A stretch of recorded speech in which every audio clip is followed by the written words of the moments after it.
আমাদের সব মেয়েদেরই উচিত নিজে কিছু করা, নিজের পায়ে দাঁড়ানো এবং কি নিজের স্বাবলম্বী হওয়া, অন্যের উপর নির্ভরশীল না হওয়া। এটা আমরা অনেক মেয়েরাই চাই, তবে আমরা অনেকেই চাওয়া সত্ত্বেও করে উঠতে পারি না বা নিজ নিজ লক্ষ্যে পৌঁছাতে পারি না।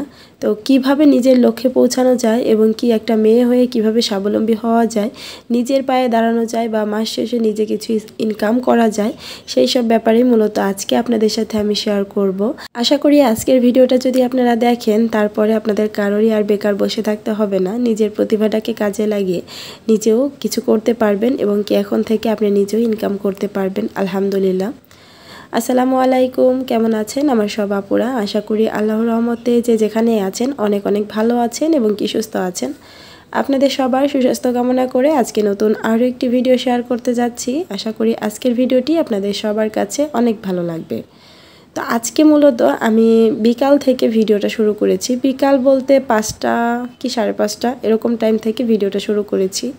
আমি তো আমার সকালের ব্যস্ততা আপনাদের সাথে শেয়ার করি, তবে মিডিলে দুপুরের ওইরকম কোনো কাজকর্ম শেয়ার করা হয় না, কারণ দুপুরে অনেক অনেক কাজ থাকে। তো বাচ্চাদেরকে নিয়ে আসলে বাচ্চাদেরকে নিয়ে যে কাজগুলো করা হয় সেগুলো তো ক্যামেরা বন্দি করা সম্ভব না, সে কারণেই দুপুরে কোনো কিছু শেয়ার করা হয় না।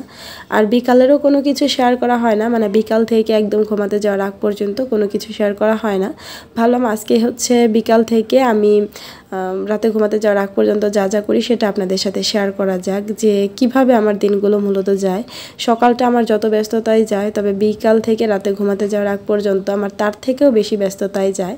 যেমন আমি 3টার সময় আপনাদের ভাইয়া লাঞ্চ করে চলে গিয়েছে, আর সেই সময়ই রোজাকে শুয়ে দিয়েছি। মাঝে মাঝে সুভানা বেবি 2:30টার দিকেও ঘুমিয়ে যায়, মাঝে মাঝে 3টার দিকেও ঘুমায়।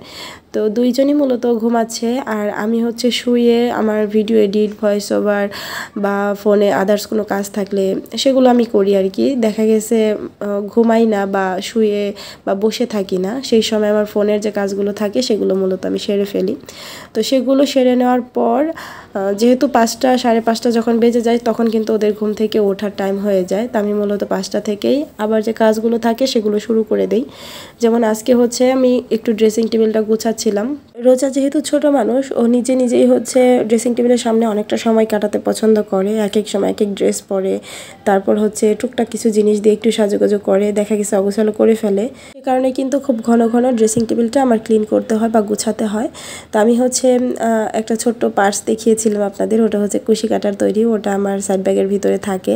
আমি ওটাতে টাকা রাখতে খুব বেশি পছন্দ করি, ওটা আমার নিজের হাতে তৈরি করা আর কি। তো ওটা ভিতরে রেখে দিলাম, যদিও ওটার মধ্যে এখন কোনো টাকা নেই। তো ভিতরে রেখে দিলাম, সব কিছুই গুছাচ্ছি। আর দুপুরবেলা আপনাদের ভাইয়া বাসায় আসার সময় বেলি ফুল আর গোলাপ ফুল নিয়ে এসেছিল। যেহেতু আজকে আমার তেল বানানোর ডেট ছিল, তো তেল বানাতে গেলে তো এগুলো লাগে, বেলি ফুল, গোলাপ ফুল, এগুলো যে চুলের জন্য কতটা উপকারী এগুলো তো আমরা জানি। তো সেই কারণেই মূলত সে দুপুরবেলাতে বাসায় আসার সময় নিয়ে এসেছিল। আরও কিছু জিনিস আনতে হবে, সেগুলো সন্ধ্যার সময় নিয়ে আসবে। আপনাদের ভাইয়া যে এই বিজনেসটাতে আমাকে কতটা হেল্প করে, যেটা আসলে বলে শেষ করা যাবে না, কারণ আমি তো আসলে ঘরের ভিতরের কাজটুকু করি, আর ঘরের বাহিরের সমস্ত কাজ কিন্তু আপনাদের ভাইয়া করে। তবে আমি যে কোনো প্রয়োজনে হুটহাট বাহিরে চলে যাব একা একা বা বাচ্চাদেরকে নিয়ে, এটা আপনাদের ভাইয়া কোনোভাবেই পছন্দ করে না। বাহিরের যত প্রয়োজন আছে সেগুলো সব নিজে করতে পছন্দ করে, আর ঘরের সব কিছু মানে আমি যদি করি সেটা সে পছন্দ করে। তবে ঘরের সব কাজে কিন্তু সে আমাকে হেল্পও করে, এটা তো আপনারা জানেনই। আছে না অনেক মহিলা মানুষ নিজে স্বাধীনভাবে যখন খুশি সেখানে, মানে যেখানে খুশি সেখানে চলে যায়, যখন তখন প্রয়োজন মানে বলে চলে যায়। তবে এই জিনিসটা আপনাদের ভাইয়া পছন্দ করে না। তবে এখনও যেহেতু বাচ্চারা ছোট, এখনও কিন্তু আমার প্রয়োজন পড়েও না ওইভাবে বাহিরে যাওয়ার জন্য।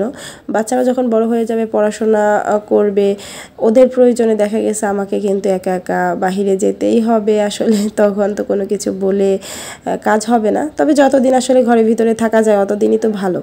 আর কোনো প্রয়োজন যদি হয় আমাকে নিয়ে যাওয়ার, তো তখন তো সে অবশ্যই আমাকে সাথে করে নিয়ে যায়, বা আমি বাহিরে ঘুরতে যেতে চাইলে বা এমনিও যেতে চাইলে তখন তো সে আমাকে নিয়েই যায়। আর আমি বারান্দায় কতগুলা অ্যালোভেরা লাগিয়েছি দেখেছেন। এখন যেহেতু তেল তৈরির জন্য অ্যালোভেরা আমার সবসময়ই লাগে, তো আমি বাজার থেকে কিনেই মূলত তেল তৈরির কাজটা চালাচ্ছি। তো আমি সে কারণে ভাবলাম, আমার কাছে যেহেতু অনেকগুলো চারাও আছে, আর আমি বাবার বাসাতে ঈদের সময় যাওয়ার কারণে ওগুলো সব মানে পানির অভাবে লাল হয়ে গিয়েছে। তো সবগুলো আমি আলাদা আলাদা টবে ট্রান্সফার করে দিয়েছি, আর বেশ যত্ন করছি, দেখা যাক কতদূর কী হয়। তো নিজে যদি সব কিছু মানে লাগিয়ে তারপর হচ্ছে তেলটা তৈরি করতে পারি তাহলে কিন্তু আমার জন্য বেশ অনেকটা উপকার হবে।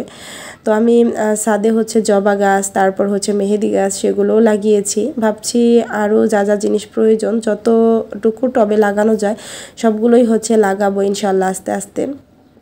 তবে বাচ্চা নিয়ে চাইলেই কিন্তু হুটহাট করে কোনো কিছু হয় না। তো আজকে যেহেতু আমার তেল বানাতে হবে, আপনাদের ভাইয়া কিন্তু আবার মাছও নিয়ে আসবে, মানে বাজার নিয়ে আসবে, তারপর হচ্ছে আপনাদের ভাইয়ার জন্য রান্নাও করতে হবে, বাচ্চাদের জন্য বিকালের নাস্তাও তৈরি করতে হবে, সেই সাথে ছোট বাচ্চার টেক কেয়ার, তার খাওয়া দাওয়া সব কিছু তো আছেই। ওই যে আমার 2টা বেবি হচ্ছে বিছানায় ঘুমিয়ে আছে, আর এই সুযোগে হচ্ছে আমি ড্রেসিং টেবিলটা গুছিয়ে টুকটাক ফার্নিচার যা ক্লিন করার ছিল করে ঘর তোর ঝাড়ু দিয়ে নিয়েছি। আর এখন হচ্ছে রোজা আজকে বিকালবেলাতে ফ্রেঞ্চ ফ্রাই খেতে চেয়েছিল, সেই কারণে আলুও কেটে নিয়েছি। আর এটা হচ্ছে লবণ পানিতে বেশ কিছুক্ষণ ভিজিয়ে রাখবো। আর এরপরে হচ্ছে আমার একটু ফোনে কাজ বাকি ছিল, তো সেগুলোই করতে বসে যাব, যেহেতু ওরা ঘুম থেকে এখনও ওঠেনি। তো ওরা ওঠার আগেই আমি সেগুলো সব শেষ করে ফেলবো। আর এখানে হচ্ছে 2 লিটার দুধ দেখতে পাচ্ছেন, আপনাদের ভাইয়া কিন্তু আজকে টক দইটাও মানে বসাবে। তো বুঝতেই পারছেন এক রাতে কত কাজ, সেই সাথে বৃহস্পতিবার থেকে রোজার পরীক্ষা শুরু। তো রোজাকে তো সন্ধ্যা আজান দিলেই আমি পড়তে বসিয়ে দিই। আমি হচ্ছে বাচ্চাদেরকে সব কিছু টাইম টু টাইম করাতে বেশি পছন্দ করি, যে কাজটা যে টাইমের সেটা সেই টাইমেই করতে হবে। এছাড়া কিন্তু মানে যখন যেটা মন চায় সেটা করা যাবে না। আর এভাবে আমি ছোট থেকে রোজাকে অভ্যস্ত করিয়েছি। তো আমাদের বাসায় খাওয়া দাওয়ার যে ব্যাপারটা সেটা কিন্তু একদম টাইম টু টাইম হয়, সকাল থেকে রাত পর্যন্ত নির্দিষ্ট একটা টাইমে কিন্তু খাওয়া হয়। যেমন সকালের খাওয়াটা সকাল 8টা থেকে 8:30টার মধ্যে, দুপুরের খাওয়া 1টা থেকে 1:30টার মধ্যে, আর রাতের খাওয়াটা হচ্ছে সন্ধ্যা 7টা থেকে 7:30টার মধ্যে আমাদের রাতের খাওয়াটা শেষ হয়ে যায়। এরপরে যার যতক্ষণ খুশি রাত জাগো, আর ঘুমানোর আগ পর্যন্ত যদি মনে হয় টুকটাক অন্যান্য জিনিস খাও, কোনো সমস্যা নেই। তবে ভারী যে খাবার সেটা কিন্তু 7টা থেকে 7:30টার মধ্যে শেষ হয়ে যায়। আর এভাবে মূলত আমরা নিজেরাও খাওয়া দাওয়া করি, আর বাচ্চারাও এ কারণে এভাবেই অভ্যস্ত। তো রোজার ব্যাপারে আপনারা অনেক কিছুই জানতে চান, ওর পড়াশোনার রুটিন থেকে শুরু করে ওর ব্যাপারে অনেক কিছু জানতে চান। ইনশাআল্লাহ আমি আস্তে আস্তে সব কিছু শেয়ার করব। তো আজকের ভিডিওতে শেয়ার করি যে আমার আপুরা ঘরে বসে কিভাবে স্বাবলম্বী হতে পারবে, কিভাবে ঘরে বসে টাকা উপার্জন করতে পারবে, কিভাবে নিজের পায়ে দাঁড়াতে পারবে। তবে আমরা মেয়েরা যে কোনো কাজ করার আগে কিন্তু ফ্যামিলির সাপোর্টটা অনেক বেশি জরুরি। আপনার যদি ফ্যামিলির সাপোর্ট থাকে, আপনাকে যে কোনো কিছু করতে তারা দিতে চায়, তখন কিন্তু আপনি একটা কাজ আগাতে পারবেন। তবে ফ্যামিলি যদি সাপোর্ট না করে সেখানে কিন্তু আপনি কোনো কিছুই করতে পারবেন না। সর্বোচ্চ তাদেরকে বোঝাতে পারবেন, এরপরে যদি তারা মানে আলহামদুলিল্লাহ, যদি না মানে সেক্ষেত্রে ফ্যামিলির বিরুদ্ধে গিয়ে সংসারে অশান্তি করে আসলে কোনো কিছু করার প্রয়োজন নেই, এটা আমি ফার্স্টেই বলবো। কারণ সংসার জীবনটা বা ব্যক্তিগত জীবনে মানুষ সুখে থাকার জন্য সব কিছু করে। আপনার টাকা রোজগার থেকে শুরু করে নিজের পায়ে দাঁড়ানো বা যেটাই করেন না কেন, একটু সুখে থাকার জন্য, শান্তিতে থাকার জন্যই মানুষ সব কিছু করে। তো আপনার ফ্যামিলি যেটা পছন্দ করবে না তার বাইরে গিয়ে আপনি কখনোই কোনো কিছু করতে যাবেন না। এতে করে আপনি হয়তো বা জীবনে সফল হবেন বা অনেক টাকা উপার্জন করতে পারবেন, তবে সুখটা জীবনে পাবেন না। তো সুখের চাইতে দামি কিন্তু দুনিয়াতে কোনো কিছুই নেই। সে কারণে বলবো ফ্যামিলির সাথে আলোচনা করে তারপর আপনার মতামতটা তাদেরকে জানিয়ে, তাদেরকে বুঝিয়ে রাজি করিয়ে তারপর হচ্ছে যেটাই করেন না কেন সেটা করবেন। এটা তো গেল প্রথম স্টেপ। যদি আপনার ফ্যামিলির সাপোর্ট থাকে, এরপরে চিন্তা করতে হবে যে আপনি কি করবেন, কিভাবে নিজেকে স্বাবলম্বী করবেন। তো প্রত্যেকটা জিনিসের জন্য আসলে নিজের ভিতরে কোনো না কোনো প্রতিভা থাকা দরকার। তো প্রথমে আপনাকে ভাবতে হবে, খুঁজতে হবে যে আপনার ভিতরে কোন প্রতিভাটা আছে, আপনি কি নিয়ে কাজ করতে পারেন, কোন জিনিসটা সব থেকে ভালো আপনি পারেন। তো আমাদের প্রত্যেককেই কিন্তু আল্লাহ কোনো না কোনো গুণ দিয়ে দুনিয়াতে পাঠায়। তো আমরা অনেকেই আমাদের নিজের ভিতরে প্রতিভাটাকে কাজে লাগাতে পারি বা খুঁজে বের করতে পারি, অনেকেই আছে সেটা খুঁজে বের করতে পারি না।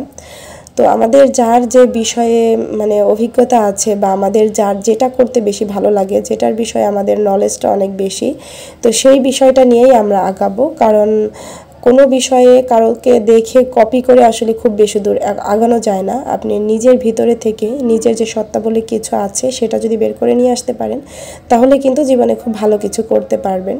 কারোর হাতের কাজের প্রতি ঝোঁক থাকে, সেটা যে কোনো কিছুর উপরে হতে পারে। হাতের কাজ বলতেই যে সেলাই কাজ সেটা কিন্তু না, হাতের কাজ বলতে কিন্তু সব কিছুকে বোঝায়। হাতে তৈরি রান্না করা খাবার থেকে শুরু করে, সেলাই করা থেকে শুরু করে, যে কোনো জিনিস তৈরি করা থেকে শুরু করে সব কিছু থেকেই কিন্তু হাত হাতের কাজ বলে। এখন আপনি যে কাজটা ভালো পারেন সেটা নিয়েই হচ্ছে আপনি আগাবেন। আর যখন আপনি চিন্তা করবেন আমি এই কাজটা নিয়ে আগাবো, তখন ওই কাজটা নিয়ে অনেক বেশি রিসার্চ করবেন, ঘাটাঘাটি করবেন, দেখবেন যে ওটার নিয়ে যে আগানোর যে একটা ব্যাপার সেটা কিন্তু অটোমেটিক আপনি হচ্ছে খুঁজে বের করতে পারবেন। আপনি সময় নেবেন, দেখা গেছে কয়েক মাস সময় নেবেন, হাতে গোনা কয়েক দিনে আপনি খুব তাড়াহুড়া করে কোনো সিদ্ধান্ত নেবেন না, কয়েকটা মাস সময় নেবেন, ধীরে সুস্থে ভাববেন, সেটা নিয়ে চর্চা করবেন, তারপরে হচ্ছে আস্তে ধীরে সেটাকে আপনি ব্যবসায়িকভাবে নিয়ে যাবেন। এখন যেহেতু অনলাইনের যুগ, আর অনলাইনে মানুষ কেনাকাটা করতে খুব বেশি পছন্দ করে, তো আপনি যেটা নিয়েই কাজ করেন না কেন আপনি অনলাইনে একটা পরিচিতি তৈরি করবেন, সেটা ইউটিউবের মাধ্যমে হোক, ফেসবুকের মাধ্যমে হোক, টিকটকের মাধ্যমে হোক, যে কোনো কিছুর মাধ্যমে আপনি হচ্ছে একটা পরিচিতি তৈরি করবেন। আর পরিচিতি যদি তৈরি করতে পারেন সেক্ষেত্রে আপনি যেটাই করেন না কেন সেটাতেই কিন্তু খুব দ্রুত আপনি সাকসেসফুল হবেন।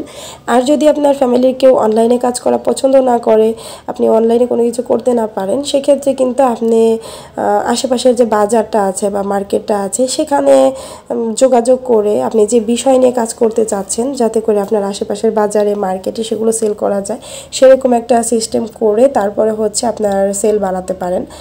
তো আসলে আমরা মেয়েরা চাইলেই ঘরে বসে এখন অনেক কিছু করতে পারি, তবে ফ্যামিলির অনেক বেশি সাপোর্ট দরকার, আর নিজের ভিতরের প্রতিভাটাকে কিন্তু খুঁজে বের করা দরকার। আর আমি মনে করি সবারই নিজের পায়ে দাঁড়ানো উচিত। আল্লাহ সবাইকেই কোনো না কোনো গুণ দিয়ে, কোনো না কোনো প্রতিভা দিয়ে দুনিয়াতে পাঠায়। আমি পারি না এই কথা বলাটা আসলে ভুল, তবে নিজেকে অনেক বেশি নিজের সাহস জোগাতে হবে। আর সবথেকে বড় কথা, অলসতা দূর করতে হবে। যারা আমরা খুব বেশি আরামপ্রিয়, একটু অলস প্রকৃতির, তারা কিন্তু আমরা জীবনে কোনো কিছুই করতে পারবো না, তারা হচ্ছে সবসময় পিছিয়েই থাকবো। আপনার দিন রাতের ঘুম হারাম করে আপনাকে পরিশ্রম করতে হবে, কারণ জীবনে বড় হওয়া কিন্তু এতটাও সহজ না। আপনাকে সংসার, বাচ্চা, এগুলোর দায়িত্ব কিন্তু এড়িয়ে কোনো কিছু করা যাবে না। এগুলোকে 100% দিয়ে বাদবাকি যে সময়টুকু আপনার নিজের জন্য থাকবে, আর সেই সময়টুকুকেই কিন্তু আপনার কাজে লাগাতে হবে। তো আশা করি আপুদের আজকের কথাগুলো অনেক উপকারে আসবে। যারা নিজের পায়ে দাঁড়াতে চান, কিছু করতে চান, খুব দ্রুতই কাজে লেগে পড়বেন। আশা করি আপনাদের সাকসেসও খুব দ্রুত আপনাদের হাতে ধরা দিবে। তো এখানে হচ্ছে আমি তেল তৈরি করছিলাম, দেখেছেন কত কাজ করেছি। এর বাইরে কিন্তু অফ ক্যামেরায়ও অনেক কাজ করেছি। তো সব কিছু তো ভিডিও শ্যুট করা সম্ভব হয়নি। তো আমার হচ্ছে এখন 2 দিন পর পরই তেল তৈরি করতে হচ্ছে, কারণ এর থেকে বড় কোনো হাঁড়ি আমার বাসাতে নেই। সে কারণেই অনেক বেশি তেল একসাথে তৈরি করতে পারছি না, আর খুব ঘন তেল তৈরি করতে হচ্ছে। ইনশাল্লাহ খুব দ্রুত বড় একটা হাঁড়ি নিয়ে ফেলবো, আর অনেক তেল তৈরি করব, কারণ আপুদের এত চাহিদা, এত সাড়া পাচ্ছি। আর এর মধ্যে কিন্তু আপুদের সুন্দর রিভিউ পাচ্ছি, আপুরা খুব ভালো ফল পাচ্ছে তেলটা ব্যবহার করে। তো আপনারা যারা আমার নিজের হাতে তৈরি এই হোমমেড হেয়ার অয়েলটি নেননি, আপনাদের কাছে বলবো একবার হলেও এই তেলটি আপনারা নিয়ে দেখতে পারেন। আপনাদের চুলের যাবতীয় যত সমস্যা আছে সব সমস্যার সমাধান করবে শুধুমাত্র এই একটি তেল। চুল পড়া দূর করা, নতুন চুল গজানো, চুল দ্রুত লম্বা করা, সেই সাথে চুলের খুশকি দূর করা, সব ধরনের সমস্যার সমাধান করবে আমাদের একটি তেল। সামনে শনিবার পর্যন্ত ডেলিভারি চার্জের উপর কিন্তু আমাদের একটা অফার চলতেছে। তো কুমিল্লার মধ্যে ডেলিভারি চার্জ একদম ফ্রি, কুমিল্লার বাইরে সারা বাংলাদেশ ডেলিভারি চার্জ মাত্র 50 টাকা। যারা এখন পর্যন্ত আমার কাছ থেকে তেল নেননি, দ্রুত তেলটি অর্ডার করে ফেলবেন। অর্ডার করার জন্য স্ক্রিনে থাকা নাম্বারে যোগাযোগ করবেন। স্ক্রিনে থাকা নাম্বারে ইমো, হোয়াটসঅ্যাপও আছে, সেই সাথে আপনারা কিন্তু সরাসরি কল করে অর্ডার করতে পারেন। তো আজকের ভিডিও থেকে এখানে বিদায় নিয়ে নিব, দেখা হবে পরবর্তী ভিডিওতে। আল্লাহ হাফেজ।